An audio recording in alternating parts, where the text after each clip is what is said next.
जय श्री कृष्णा।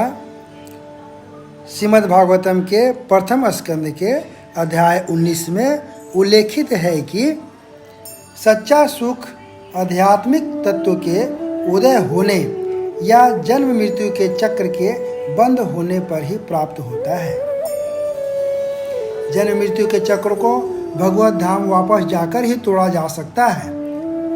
भौतिक जगत में सर्वोच्च लोक ब्रह्मलोक को प्राप्त करने पर भी जन्म मृत्यु के चक्र से नहीं छूटा जा सकता, तो भी हम सिद्धि प्राप्त करने के पथ को ग्रहण नहीं करते।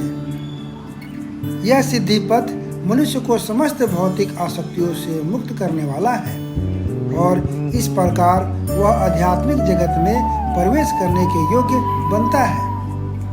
भगवत भक्त के रूप में महाराज परीक्षित यह समझ सके कि यद्यपि ब्राह्मण बालक का शाप अल्पज्ञता पूर्ण था, फिर भी वह उनके लिए आशीर्वाद था। समीक मुनि ने राजा को संदेश भेजा कि यद्यपि उनका पुत्र श्रृंगी तेजस्वी ब्राह्मण बालक था, किंतु अल्पज्ञ होने के कारण उसने अपनी आध्यात्मिक शक्ति का दुरुपयोग राजा को व्यर्थ में स्थापित करने में किया। राजा द्वारा मुनि के गले में सर्प डालना मृत्यु का शाप देने हेतु पर्याप्त कारण न था, लेकिन चूंकि शाप वापस लेने का कोई उपाय नहीं था, अतएव राजा को सूचित कर दिया गया था कि 1 सप्ताह के अंदर मृत्यु के लिए तैयार रहें। समीक मुनि तथा राजा दोनों ही स्वरूप प्रसिद्ध आत्मा थे। समीक मुनि योगी थे और महाराज परीक्षित भक्त थे, अतएव उन दोनों में आत्म साक्षात्कार के विषय में कोई अंतर नहीं था। दोनों में से कोई भी मरने से भयभीत नहीं था। महाराज परीक्षित को क्षमा याचना के लिए मुनि के पास जाना चाहिए था, किंतु राजा को उनकी आसन मृत्यु की सूचना मुनि ने इतने खेद सहित भेजी थी कि राजा अपनी उपस्थिति से मुनि को अधिक शर्मिंदा नहीं करना चाहते थे। उन्होंने अपने आसन मृत्यु के लिए तैयारी करने तथा भगवत धाम जाने का मार्ग ढूंढने का निश्चय किया।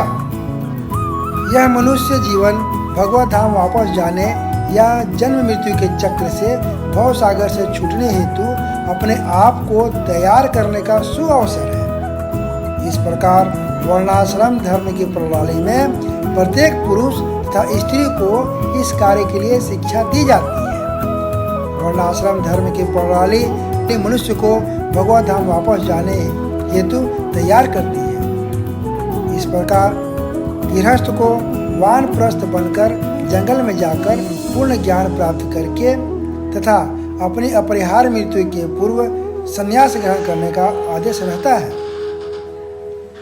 महाराज परीक्षित भाग्यशाली थे कि उन्हें मृत्यु के पूर्व 7 दिन की पूर्व सूचना प्राप्त हो सकी, लेकिन सामान्य जनों को ऐसी कोई निश्चित पूर्व सूचना नहीं मिल पाती। यद्यपि मृत्यु सबके लिए अवश्यंभावी है, अल्पज्ञ मनुष्य मृत्यु के इस निश्चित तथ्य को भूल जाते हैं और भगवत धाम जाने की तैयारी करने में अपने कर्तव्य की उपेक्षा करते हैं।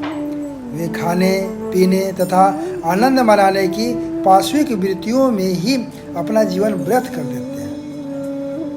ऐसा अनुत्तरदायित्व पूर्ण जीवन कलयुग के मनुष्यों द्वारा अपनाया जाता है, क्योंकि उनमें ब्राह्मण संस्कृति इस चेतना तथा गौर इच्छा के तिरस्कार की पापी इच्छा घर की रहती है।